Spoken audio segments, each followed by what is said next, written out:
신재민 전 기획재정부 사무관이 청와대가 정무적 이유로 국채 발행을 강요했다고 폭로했습니다. 정확히 신재민 측의 주장은 무엇인지, 그리고 그에 대한 청와대 입장은 어떤지 중학생도 이해할 수 있도록 유튜브에서 가장 쉽게 설명해드립니다.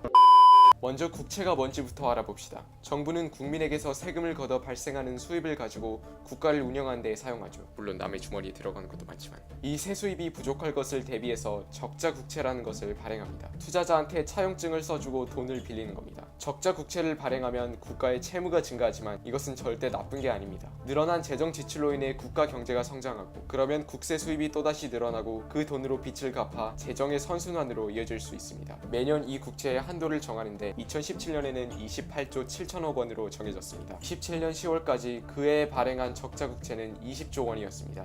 연말까지 8조 7천억 원을 추가 발행해도 되는 상황이었죠. 그리고 11월 기획재정부는 2017년 세금이 예상보다 15조억 원 초과로 거칠 것으로 예상되어 남은 8조 7천억 원의 국채를 발행하지 않는 방안을 추진합니다.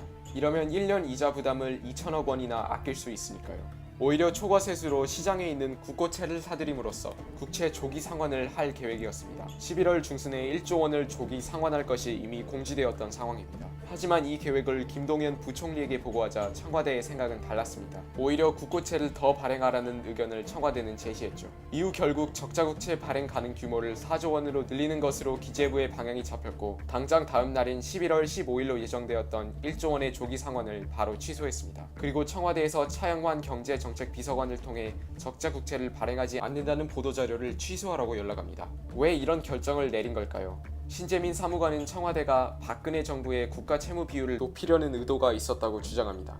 당시 국채 발행을 줄이게 되면 GDP 대비 채무 비율이 줄어드는데 2017년도에 이 비율을 줄이고 싶지 않았다는 겁니다. 문재인 정부 기간 동안 GDP 대비 채무 비율은 증가할 수밖에 없을 것이고, 비교 대상이 될 기준점이 박근혜 정권의 교체기인 2017년이 될 것이라면서 2017년에 이 비율을 높여놔야 한다고 설명했습니다. 그래야 앞으로 5년간 채무 비율이 늘더라도 비교적 적게 늘어난 것처럼 보이지 않겠느냐는 생각이었다는 주장입니다. 하지만 청와대에 의한 적자 국채 발행 강요는 실제로는 일어나지 않았습니다.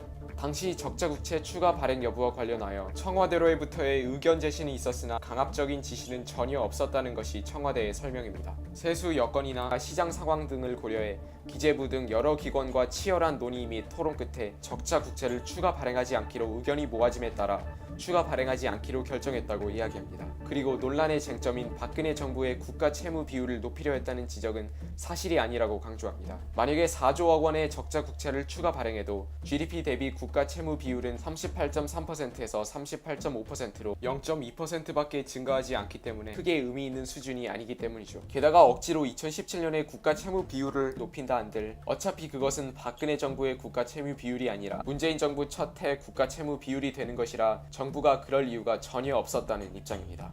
과연 진실이 무엇인지는, 그리고 정말 정치적인 의도와 계산하에 경제 정책을 펼쳤는지 아직은 섣불리 판단하기는 이릅니다. 하지만 한 가지 확실한 것은, 만약 신재민 사무관의 폭로가 전적으로 사실로 드러날 경우 나라다운 나라를 만들기를 약속한 문재인 정권에 기대했던 국민들의 실망감은 이루 말할 수 없을 것입니다.